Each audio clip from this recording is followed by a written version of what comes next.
I'm your common sense teacher. What are your questions?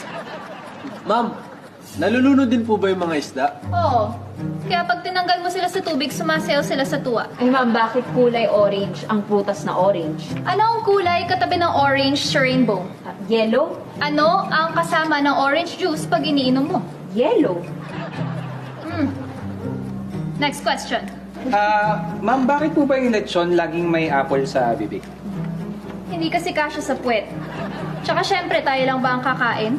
Dapat siya din, para balance diet. Bakit po laging estudyante ang pinagkakalculate sa math? Ba't hindi po yung mga teacher? From the idiomatic expression, it's the thought that counts. Ang subject-verb agreement, thought. Sino ang nagka-count?